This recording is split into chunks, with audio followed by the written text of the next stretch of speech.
Hello friends, welcome to our YouTube channel. इस video के माध्यम से आपको हिंदी के बहुत ही महत्वपूर्ण प्रश्नोत्तर देखने को मिलेंगे जो आपके उत्तर प्रदेश आरओ एआरओ के एग्ज़ाम के लिए बहुत ही ज़्यादा रिलेवेंट रहेंगे।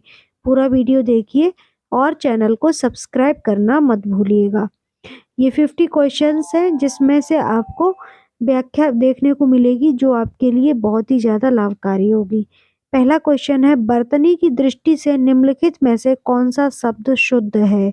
ए ऑप्शन है आवाहन, सी ऑप्शन है स्वावलंबन, डी ऑप्शन है निरालंबन, डी ऑप्शन है आहान। तो इसका जो सही आंसर हो जाएगा वो हो जाएगा डी ऑप्शन। आहान जो है बिल्कुल सही शब्द है। स्वावलंबन कैसे लिखा जाता है ये गलत है और इसकी जो शुद्ध वर्तनी होगी वो होगी स्वावलंबी।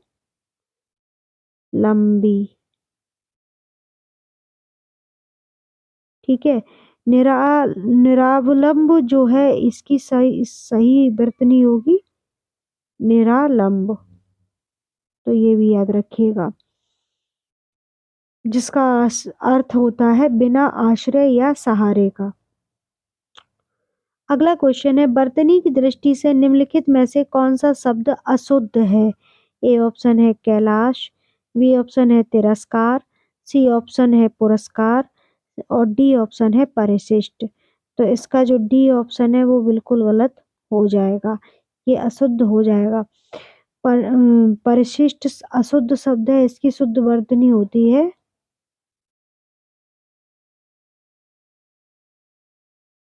परिशिष्ट। ठीक है, जबकि कैलाश, तिरस्कार और पुरस्कार बिल्कुल सही लिखे गए हैं। अगला क्वेश्चन है, निम्न में से बर्तनी की दृष्टि से कौन सा शब्द शुद्ध है? ए ऑप्शन है संन्यास, बी ऑप्शन है पूजनीय, सी ऑप्शन है स्थायित्व, डी ऑप्शन है सामुद्रिक। तो इसका जो सही उत्तर है वो हो जाएगा डी ऑप्शन। शुद्ध शब्द हो जाएगा आपका सामुद्रिक। बाकी संन्यास जो इस तरह से लिखा है वो लिखा होगा, संन्यास का सही रूप होता है ये, बिंदी भी लगती है और छोटा ना भी लगता है। पूजनीय हमेशा इस तरह से लिखा जाता है, पूजनीय, ना कि पूज्यनीय लिखा जाता है। स्थायित्व तो नहीं लिखा जाता, स्थायित्व तो लिखा जाता है। तो स्थायित्व किस तरह से लिखेंगे? स्थायित्व। ठीक है, तो याद रखिएगा। अगला क्वेश्चन है, निम्न विकल्पों में से उस विकल्प का चयन कीजिए जो दिए गए वाक्य के सही वाक्य भेद का विकल्प हो। वह संतुष्ट से इसीलिए उसने कभी शिकायत नहीं की। ए ऑप्शन है सरल वाक्य, बी ऑप्शन है संयुक्त वाक्य, सी ऑप्शन है संदेहवाचक वाक्य, डी ऑप्शन है मिश्र वाक्य। एक बात अच्छे से ध्यान रखिएगा, ये जो क्वेश्चंस हैं वो आपके एग्जाम ओरिएंटेड है। इसी तरह के क्वेश्चंस आपको एग्जाम में देखने को मिलेंगे। 5-6 टॉपिक ही आते हैं उसमें, तो इस तरह के ही क्वेश्चन पूछे जाते हैं। तो ये एक संयुक्त वाक्य है। वे संतुष्ट थे इसलिए उसने कभी शिकायत नहीं की। वाक्य संयुक्त वाक्य का उदाहरण है क्योंकि इसमें 2 प्रधान उपवाक्य हैं। दोनों उपवाक्य संयोजक अपव्यय इसलिए से जुड़े हुए हैं। अगला क्वेश्चन है, निम्नलिखित में से बर्तनी की दृष्टि से शुद्ध है? ए ऑप्शन है कवयित्री, बी ऑप्शन है कवित्री, सी ऑप्शन है कवयित्री, डी ऑप्शन है कवित्री। तो कवित्री कैसे लिखा जाता है इसमें ये पूछा गया है, तो ये आपको अच्छे से बताना है। तो सी ऑप्शन जो है बिल्कुल सही है, कवयित्री इसका बिल्कुल सही आंसर है। और भी चीजें होती हैं जो आप याद रख सकते हैं, जैसे आकाश लिख दिया जाता है, आकाश नहीं होता, ये होता है आकाश। कैबिनेट इस तरह से लिखा जाता है, शुद्ध शब्द कैबिनेट का। और त्योहार इस तरह से लिखा जाता है। अंत्येष्टि भी कभी कभी पूछा जाता है, तो अंत्येष्टि इस तरह से लिखा जाता है। तो ये सारे शब्द याद रखिएगा। अगला क्वेश्चन है, निम्नलिखित में से शुद्ध वाक्य है? ए ऑप्शन है वह अनेकों बार बोला, बी ऑप्शन है मैं माँ को एक कार्ड दिखा, सी ऑप्शन है शरीर पर कई अंग होते हैं। डी ऑप्शन है भारत की राजभाषा हिंदी है। तो अब ये ऑप्शन पढ़ के ही आप समझ गए होंगे कि डी ऑप्शन इसका करेक्ट है, भारत की राजभाषा हिंदी है। अगला क्वेश्चन है अकस्मात शब्द के लिए इनमें से उपयुक्त पर्यायवाची शब्द कौन सा है? ए ऑप्शन है अचानक, बी ऑप्शन है अदृश्य, सी ऑप्शन है अपभ्रंश, डी ऑप्शन है अनिवार्य। तो इसका जो ए ऑप्शन है वो बिल्कुल सही हो जाएगा। अगला क्वेश्चन है निम्नलिखित प्रश्न में 4 विकल्पों में से उस विकल्प का चयन करें जो दिए गए शब्द के समानार्थी शब्द का विकल्प नहीं है। तो इसमें ओस शब्द दिया गया है और इसके समानार्थी दिए गए हैं तुहिन, फाका, शबनम, तुषार। तो इसका जो सही आंसर होगा वो हो जाएगा बी ऑप्शन, फाका जो है ओस का उत्तर नहीं है। ठीक है, प्रश्नगत विकल्पों में तुहिन, शबनम, तुषार ओस के पर्यायवाची शब्द होते हैं, जबकि फाका जो है उपवास का पर्यायवाची होता है। तो ये क्वेश्चन याद रखिएगा। फाका ही पूछ लिया जाए तो फाका के पर्यायवाची और होते हैं उपवास, अनशन, व्रत, निराहार इत्यादि। अगला क्वेश्चन है इनमें से कौन सा शब्द अंबर शब्द का अर्थ नहीं है? ए ऑप्शन है वस्त्र, बी ऑप्शन है आकाश, सी ऑप्शन है कपास, डी ऑप्शन है अध्याय। तो इसका जो डी ऑप्शन है वो बिल्कुल सही हो जाएगा। अंबर का अध्याय से कोई तात्पर्य नहीं होता है, अंबर का अर्थ अध्याय नहीं होता। शेष जो दिए गए हैं वस्त्र, आकाश, कपास ये सब अंबर के पर्याय होते हैं। अंबर के पर्याय में आकाश, गगन, फलक, नभ, वस्त्र, कपास इत्यादि आते हैं। अध्याय के पर्याय की अगर बात करी जाए तो खंड, भाग, सर्ग, स्कंद, प्रकरण इत्यादि आते हैं। अगला क्वेश्चन है इनमें से कौन सा शब्द अग्नि का पर्यायवाची नहीं है? ए ऑप्शन है वैश्वानर, बी ऑप्शन है अनल, सी ऑप्शन है अमेय, डी ऑप्शन है रोहिताश्व। तो इसका जो सी ऑप्शन है वो बिल्कुल सही हो जाएगा। अग्नि का अमेय से कोई पर्यायवाची का संबंध नहीं होता है, क्योंकि अमेय जो है अमृत होता है और इसके पर्यायवाची होते हैं सुधा, अमेय, पीयूष, सोम, जीवन, मोदक। ठीक है, और अग्नि के पर्यायवाची होते हैं आग, ज्वाला, दहन, वैश्वानर, वायुशखा, हुतासन, अनल, पावक, कृशाणु। अगला क्वेश्चन है इनमें से कौन सा शब्द शत्रु का पर्यायवाची नहीं है? ए ऑप्शन है अरि, बी ऑप्शन है कुमार्गी, सी ऑप्शन है कुमात्र, डी ऑप्शन है सारंग। तो इसका जो सही आंसर हो जाएगा वो हो जाएगा ए ऑप्शन, शत्रु का पर्यायवाची अरि होता है। ठीक है, अरि शब्द शत्रु का पर्यायवाची होता है। शत्रु के अन्य पर्यायवाची होते हैं रिपु, दुश्मन, बैरी, अमित्र, प्रतिपक्षी, विपक्षी, अराती इत्यादि। ठीक है, अगला क्वेश्चन है निम्नलिखित में से कौन सा शब्द तिमिर का पर्यायवाची है? ए ऑप्शन है शब्द, बी ऑप्शन है अंधकार, सी ऑप्शन है किरण, डी ऑप्शन है रात। तो तिमिर का पर्यायवाची अंधकार होता है। तिमिर शब्द का पर्यायवाची अंधकार होता है। तिमिर के अन्य पर्यायवाची शब्द हैं तम, तमिश्रा, अंधेरा आदि। किरण के पर्यायवाची शब्द हैं ज्योति, प्रभा, रश्मि, दीप्ति, मरीचि। अगला क्वेश्चन है निम्नलिखित में से कौन सा शब्द वायु का पर्यायवाची नहीं है? ए ऑप्शन है आलिंद, बी ऑप्शन है अलिनी, सी ऑप्शन है अनिल, डी ऑप्शन है अनल। तो इसका जो सी ऑप्शन है वो बिल्कुल सही हो जाएगा। कौन सा शब्द वायु का पर्यायवाची नहीं है? तो अनिल जो है वायु का पर्यायवाची नहीं है। अनिल जो है वायु का पर्यायवाची है। बाकी आलिंद, अलिनी, अनल जो है वायु के पर्यायवाची नहीं है। अनल जो है अग्नि का पर्यायवाची होता है। अग्नि के और पर्यायवाची होते हैं आग, पावक, हुताशन, वैश्वानर, जातवेद। आलिंद की अगर बात करें तो ये भ्रमरा होता है, भ्रमर, सारंग, मधुप, सिलीमुख इसके पर्यायवाची होते हैं। वायु के पर्यायवाची की बात करें तो अनिल, समीर, हवा, बात, मारुत, पवन, बयार, पवमान, ये सब हवा के पर्यायवाची होते हैं। अगला क्वेश्चन है, इनमें से कौन सा शब्द आग का पर्यायवाची है? ए ऑप्शन है संताप, बी ऑप्शन है अनल, डी ऑप्शन है परिताप और सी ऑप्शन है आपका अनिल। तो आप सभी लोग समझ गए होंगे, अभी हमने आग के पर्यायवाची को डिस्कस किया। अनल जो है आग का पर्यायवाची होता है। अनल, अग्नि, पावक, दहन, धूमकेतु, कृषाणु, ज्वाला, ये सभी आग के पर्यायवाची होते हैं। अगला क्वेश्चन है, इनमें से आकाश का पर्यायवाची कौन सा नहीं है? ए ऑप्शन है व्योम, बी ऑप्शन है अवनी, सी ऑप्शन है नभ, डी ऑप्शन है अनंत। तो इसका जो सही आंसर हो जाएगा वो क्या होगा?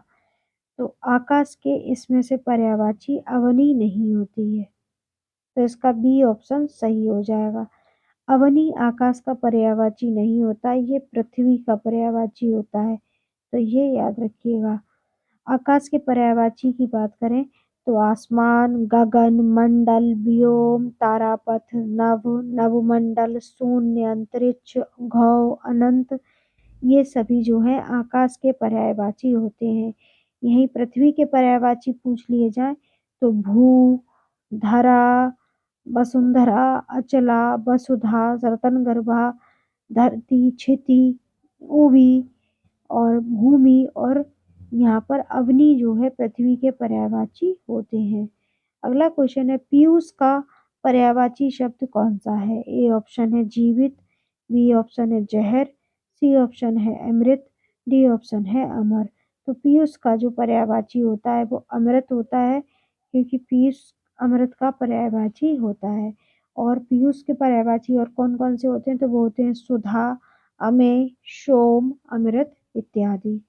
और जीवित का पर्यायवाची शब्द होता है जिंदा, सजीव, चेतन, जीवंत, प्राणवान, जीवधारी इत्यादि। अगला क्वेश्चन है, राम बहुत सुंदर है, इस वाक्य में कौन सा शब्द विशेष्य है?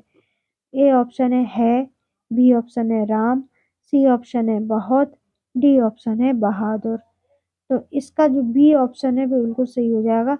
राम बहुत सुंदर है या राम बहुत बहादुर है, तो इसमें राम शब्द विशेष, बहुत विशेष, जो विशेष और बहुत जो दिया गया है वो प्रविशेषण तथा बहादुर शब्द विशेषण दिया गया है।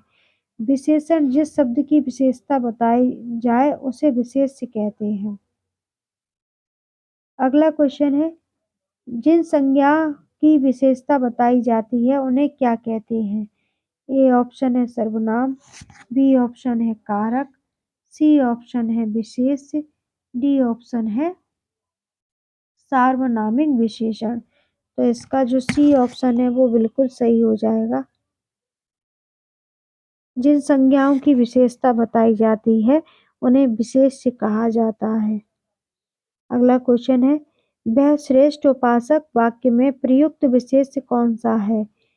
वह श्रेष्ठ उपासक है वाक्य में प्रयुक्त विशेष्य कौन सा है? ए ऑप्शन है उपासक, बी ऑप्शन है, सी ऑप्शन है श्रेष्ठ, डी ऑप्शन है वह। तो इसका जो ए ऑप्शन है वो बिल्कुल सही हो जाएगा, वह श्रेष्ठ उपासक है। उपासक विशेष शब्द तथा श्रेष्ठ शब्द विशेषण है। जो शब्द संज्ञा या सर्वनाम की विशेषता बताए उसे विशेषण तथा जिस शब्द की विशेषता बताई जाए उसे विशेष्य कहा जाता है। अगला क्वेश्चन है, निम्नलिखित में से विशेषण शब्द है। ए ऑप्शन है लाल, बी ऑप्शन है भारत, सी ऑप्शन है राम, डी ऑप्शन है लड़का। तो ये बहुत सरल है, प्रश्नगत के हिसाब से लाल जो है विशेषण शब्द हो जाएगा, क्योंकि जबकि भारत, राम और लड़का तो ये विशेष की श्रेणी में आ जाएंगे और लाल ये रंग होता है। अगला क्वेश्चन है, निम्नलिखित में से कौन सा शब्द विशेषण है? ए ऑप्शन है मात्र, बी ऑप्शन है खर्च, सी ऑप्शन है निपट, डी ऑप्शन है चुपचाप। तो इसका जो सी ऑप्शन है वो बिल्कुल सही हो जाएगा।